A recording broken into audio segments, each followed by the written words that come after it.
So I think the whole grieving process is probably likely for us to take a lot longer. It may be the same for many other families out there.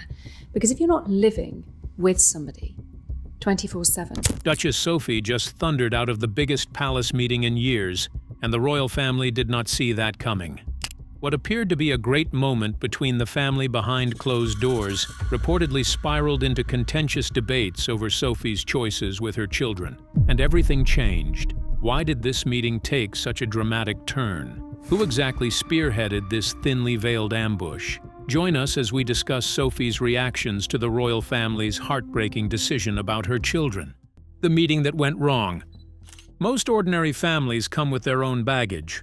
Whether it's a drunken, disorderly husband, a mother breaking bad at 50, or kids who make the worst choices known to man, the British royal family is no different from that. Over the years, fans had gotten used to the usual shenanigans. Whether it was a book written about an internal feud, hints of racial slurs thrown at Prince Harry's kids, or something about the Tiara Gate incident, the drama has just always seemed endless. But even with the scandal, the fear-mongering, and the headline-grabbing meetings, some part of the family found a way to keep themselves out of the spotlight, especially Prince Edward and Sophie. However, when it comes to Queen Camilla and the conformist sect of the family, no one is safe, not even the super-reserved Sophie. Since the painful demise of Queen Elizabeth II in September 2022, royal watchers speculate that every Windsor, by right or marriage, attends a secret family meeting. The reasons were basic, but they were understandable. Although the sources remain unconfirmed, it is speculated that the meeting was set up in respect of her final wishes. But what started with a sheer measure of goodwill between the families soon escalated into something no one saw coming. According to royal watchers, the Queen Consort, Camilla, has always wanted a chance to have a go at Sophie. But why exactly does she have a bone to pick with her? If the rumors are anything to go by, Camilla's plan did not come from a vacuum.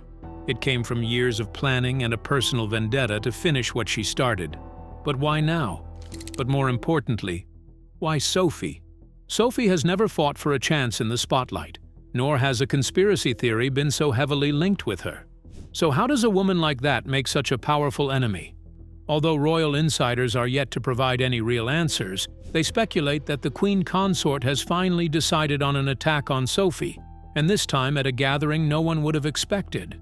According to insiders around the thin walls of Buckingham Palace, Camilla called out the Duchess of Edinburgh right in front of the family. The room fell silent, thick with tension and uncertainty, until Camilla spoke further, and no one could have guessed her next words.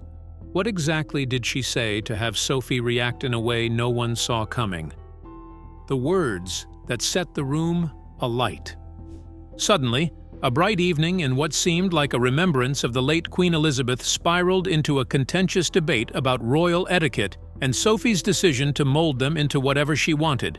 Sources close to the situation revealed that Camilla challenged Sophie's decision to refuse her children, Louise and James, the HRH appellation. It is theirs by birthright anyway, so why deny them? The atmosphere was heavy with doubt, tensions sparked, and for what seemed like the first time, Sophie did not hide her fury at the situation. However, she did not respond immediately. Royal watchers described it as an attempt to calm her nerves.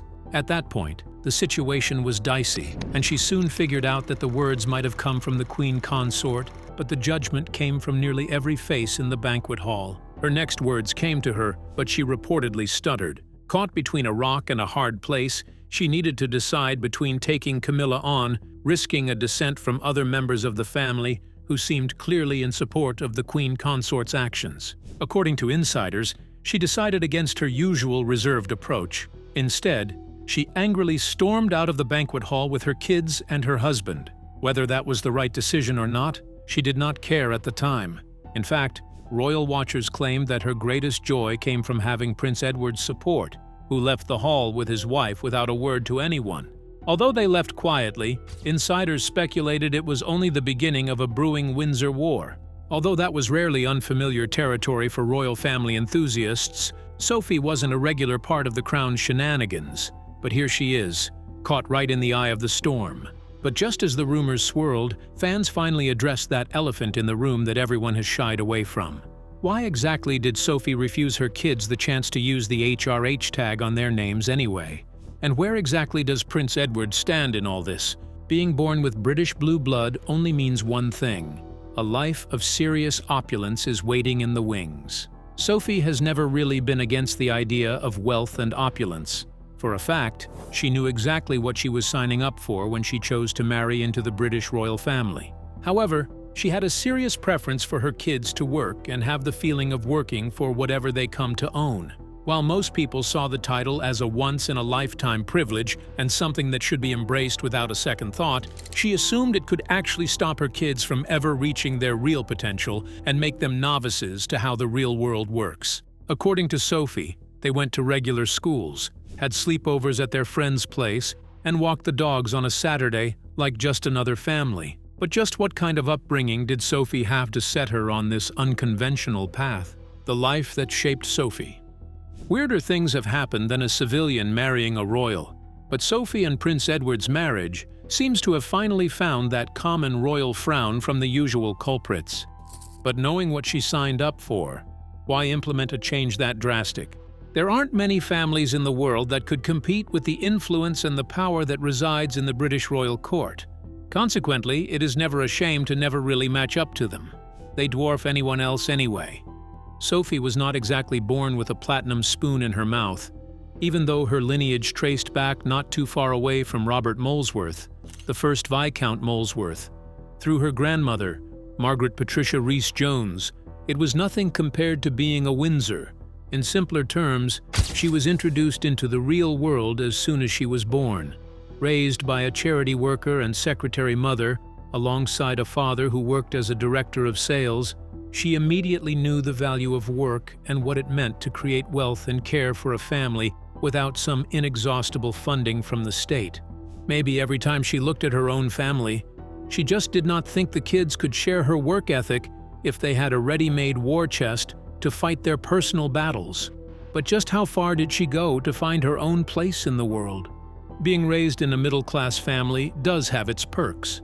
But more importantly, is there anyone more prepared for real life than the daughter of a tire salesman? No fancy schools, no generational wealth, just a lady taking on the world and looking to make her own way. Sophie was raised in a 4-bedroom 17th-century farmhouse in Brenchley, Kent. But when she moved to Kent College, she was sharing a flat with her close friend, Sarah Cianisi. Soon, she figured out that she wanted to walk the same path as her mother, working as a secretary. Suddenly, her reason for wanting her kids to walk their own path started to make more sense. Royal watchers started to connect the dots. But that wasn't enough for Queen Consort Camilla now, was it? Camilla also had a whole life of her own away from the British throne just before her marriage to King Charles. Yet, she has never gone rogue on the idea of adding the HRH appellation to her name. Maybe she was indeed many things before her marriage into the family, including married. Sophie was born into the world of self-made people, and she just wasn't sure if any other way made more sense.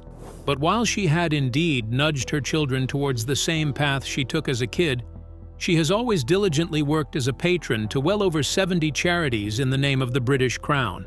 While her affiliation with the Crown comes from her marriage, other royal conformists have often wondered why her husband, a born prince, has stuck with her decision. But why exactly was he getting so much heat for removing a title from her kids' names? And is she the only royal to ever do this? Not a lone wolf. As George R. Martin once said, "When the snows fall and the white winds blow, the lone wolf dies, but the pack survives." And right there is the exact philosophy that Sophie grew up with as a child. While most royal watchers speculated that the brave decision on her kids came solely from her own middle-class background struggles, others believed that there could be more to it. Why would a woman who became a royal through marriage take drastic decisions without some backing somewhere, or at least a reference to point to? And just like that, royal watchers looked out for a pattern, and nothing could have prepared them for what they found. Princess Anne, one of the highest-ranking officials in the British royal court, and the late Queen Elizabeth's daughter, has always been a force to reckon with in the royal family. The popular saying is, "If you want to be welcomed with the Windsors, the princess better like you." Often dubbed as the hardest-working royal in the British royal court in 2023, no one has ever really taken her on or tried to force information out of her. She is as feisty in interviews as she is competitive as an equestrian. However, when it comes to the Game of Thrones, no one played it better than her. The popular speculation is that she never really sees eye to eye with the queen consort for a plethora of reasons. In fact, royal watchers claim that she never took her side in the banquet hall, where she reportedly accosted Sophie for her decisions. Known for being a stickler for the rules and royal etiquette, the princess herself is also a famed bender of the rules. For context, both of her children, Peter Phillips and Zara Tindall, do not have the HRH titles either, and just like that, Sophie was not alone. Over the years, rumors have swirled around the 72-year-old's decision. Obviously, royal watchers remain in limbo, questioning why a woman who has lived all of her life following the rules to the letter suddenly goes rogue. Although it was an unspoken rule, the HRH title is commonly used by every royal as a symbol of the family. Suddenly, Sophie's decision no longer seemed like an isolated event. She had a precedent, and maybe the strongest one there is, the Princess Royal. But the real question is, who is stopping Sophie now, especially with the Princess Royal by her side? Maybe Sophie did really want her kids to follow a more self-carved path, but she was definitely not taking on the queen consort as a lone wolf. She actually does have a reference. However, it wasn't long before fans started to piece a whole new theory together. Sophie and Camilla have never really been at odds before the banquet anyway. So could Camilla only be using her as a proxy to charge at her actual opponent? Caught in the middle. Speaking of palace politics, Princess Anne and Camilla have been at odds since time immemorial. Consequently, fans started to have doubts about the sudden confrontation between Sophie and Camilla. According to royal insiders, it wasn't long before Sophie figured that she wasn't just in a battle with Camilla, she was in the middle of a war that predates her very existence within the walls of Buckingham Palace. The Windsor family has definitely had its own share of ups, downs, and in-betweens, and in some cases, even time isn't enough to chisel away the bad memories to sculpt new ones. It would appear some traumas leave a mark on the mind, and they just never go away. And such was the Anne-Camilla rivalry. Before her marriage to Mark Phillips, with whom she had her first son, Peter, Princess Anne had a completely different suitor, Brigadier Andrew Parker Bowles. The old brigadier was a national hero who served in Her Majesty's Army in the 60s. Somehow he got entangled with the princess. Insiders claim that they did have a largely serious relationship that seemed rather close to a possible marriage. But there was one slight hiccup. And no, it wasn't Camilla, at least not immediately. Andrew was a devout Catholic, and he was not willing to give up his ideal even if it meant he might lose the princess. Anne, at the time, was Anglican. Although she did not particularly have a choice, as it is tradition for any royal to be a part of the Protestant order anyway. Although the marriage never really worked out, they remained great friends, but ex-lovers shed a feeling like an old skin while remaining friends. Well, it would seem so, especially since they both got married to different partners eventually. But here is the real kicker. Princess got married to Mark Phillips, but Andrew married Camilla. Obviously, the pair stayed friends, with the paparazzi often seeing them together at huge palace events. But it didn't take long before everything went south.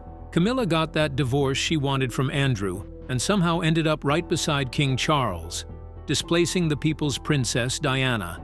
For royal watchers, that is where everything starts to make sense. It's an open secret that Princess Anne and Princess Diana were more than in-laws. The British people often saw them as an inseparable pair of friends. Yet Camilla, the same woman who replaced her with Andrew, was replacing another friend of hers in the British royal court. Royal insiders connected the dots and discovered a pattern of an old palace beef that completely predates Sophie and her kids. However, it is barely a secret that no one seems to lay a glove on the Princess Royal. At least not directly, and that is where Sophie came in. According to royal insiders, she was the only exposed pressure point, especially since she has followed directly in the steps of Princess Anne, and a little squeeze was good enough to cause writhing pain.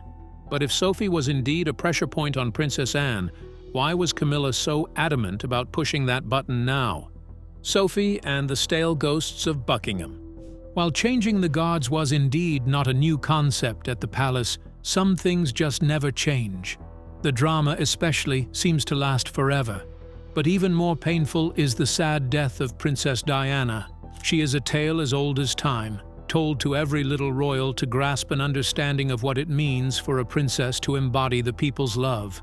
According to royal insiders, there are speculations that large parts of the royal setup still consider her a favorite and rarely give Camilla the time of day. And that part is speculated to be spearheaded by none other than Princess Anne. Although the reports remain unconfirmed, sources close to the situation speculated that Princess Anne was an invisible force behind the Al-Fayed's inquest into Charles. They claimed she was hoping that Camilla's rumored part in the ordeal would be shown to the world, unmasking her for who she truly is. But that wasn't all. In 2003, Diana's old butler, Paul Burrell, claimed that she wrote a letter about her demise, claiming that members of the royal family, especially Charles, were plotting her death. He claimed that the letter was handed to him in 1996 as some sort of insurance just in case she lost her life in what would seem like a fatal accident once someone cuts the brake lines. To some fans, it made sense that someone would plot her death, especially because the old rule required that a monarch's precious partner be dead before a new one could be married in her stead. Royal insiders speculated that Anne bought right into it and had since then waited patiently for the time to get back at her. And yet again, poor Sophie remains up for it. While Sophie was not married into the family until 2 years after Princess Diana's demise, royal watchers speculated that the Game of Thrones was on, and she needed to pick sides anyway. Maybe she might not have loudly chosen a side of the spectrum. Stripping her kids of their HRH title follows only one path: Princess Anne's. Royal watchers speculated that Camilla immediately took that on as a declaration of war and Sophie picking sides. Whether her intentions were so or not, the die was cast, and the banquet hall ambush was a baptism of fire into the volatile Game of Thrones. Maybe Princess Anne and the Queen consort Camilla still hold a grudge from 1997 after Diana's demise, but Sophie, bearing the brunt, gave royal watchers plenty to think about. She was never a part of the original story. She never took part in the battle of wits that opened all these wounds. She never drove a wedge that split the family into these tiny factions of the Camilla versus Anne cronies. But somehow, she was paying the price. Will she ever fight her way out of this mess? And if she really was accepted into one side of the divided factions, will anyone ever really stand up for her? A three-way party. On that night, the banquet hall of Buckingham Palace served more than the usual courses of meal and mead in equal measure. But something else was on the menu: conspiracy, strife, and an age-old rivalry fought through a proxy. But while every royal has been taught the etiquette of the court, including which ranks are the senior ranks and who the royals by blood can curtsy to or expect a bow from, the royal consorts are also taught these ethics. Although it almost makes the news that a royal is found breaking the codes or misrepresenting their bows and curtsies, royal watchers speculated that Sophie lost her will to curtsy and every other etiquette during the confrontation with Camilla just before she stormed out. While they are unconfirmed, sources suggest that she took her time and made sure to tell Camilla off right in the banquet hall, claiming that she had done no wrong by making her choice. But the question wasn't Camilla's only weapon. The place was important, and so were the guests. According to royal insiders, King Charles was at the head of the table right by Camilla's side, but Sophie seemed unfazed. Instead, she laid precedents about past royals who had done the same, and yet again squared up to Camilla for calling her out. Insiders suggested that she remained silent throughout the ordeal, and simply waited for that one reaction to set off a chain reaction that possibly cascades into an all-out war. But insiders revealed that nothing happened until Sophie name-dropped Princess Anne as a reference. Sources close to Camilla believed that his work was done. She had finally called out her target. Insiders believe that Camilla had thought that Princess Anne would look to defend herself, but no one expected Anne's reaction. Instead, she shifted the attention back to Sophie, consoling her broken heart from the damning crucifixion by the queen consort. In fact, sources close to the situation claimed that she defended Sophie's actions, claiming that her kids' futures were in her hands, and it was only right that she protected them in the best way possible. And just like that, the tables were turned. But before the queen consort could react, Sophie already stormed out with her family, furious. Soon, she figured she had not only been ambushed by a woman holding a grudge against another one, but also been a common trigger to start a mini-war of wits for their own entertainment, and a reminder that their war was not over yet. However, if Sophia can be used as a pressure point just to drive home an agenda, what exactly is the legacy of House of Windsor shaping up to be? A legacy in the balance.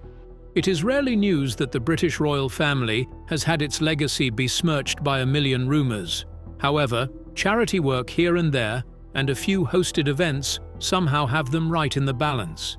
But even in that balance, uncertainty creeps in now and then. For context, the Duchess Sophie is highly regarded as an important part of the royal family, with over 70 charities under her patronage. Yet she was being passed around like soy sauce at a banquet hall. What does this mean for other royal consorts who are not married to the king? However, to royal watchers, mini conflicts are not exactly unfamiliar territory. As a fact, the Prince Harry, Meghan Markle, and British royal family war was the perfect example. Harry left his royal duties with his wife and kids for the United States. He avoided his heritage, left the money, left the security detail, and fought his own brother, the heir to King Charles, William, just to never come back to the House of Windsor. But is this really the legacy of the Windsors? Broken families, toying with other royals at a banquet, and power-driven plotters in every nook and cranny? Although the charities sometimes do the trick, how long until they can't anymore?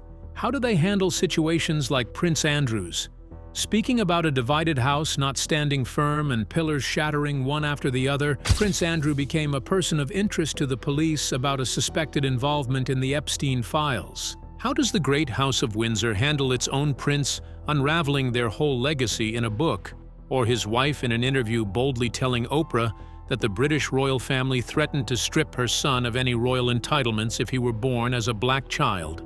And just like that, mess after mess, since the death of Queen Elizabeth on September 8, 2022, the legacy of the British court appears to be rotting even further under siege. Perhaps this is why the news of the Duchess struck a nerve in the fans. While many royals lived in the spotlight, even if it meant they showed up on blogs and conspiracy theories, she had avoided the drama altogether. She had always focused on working almost as hard as Princess Anne, visiting countries, and keeping the British name in good standing around the world. Maybe her exploits as a working royal will be enough to keep the reputation of the crown floating above water. Or the legacy is finally undone. Only time will tell. Do you think Camilla was within her rights to question Sophie's decision about her kids? Is there a chance that the legacy of the royal family remains safe when all is said and done? Share your thoughts with us in the comments section. Remember to like, share, and subscribe for more. Also, click the next video showing on your screen. You will enjoy it.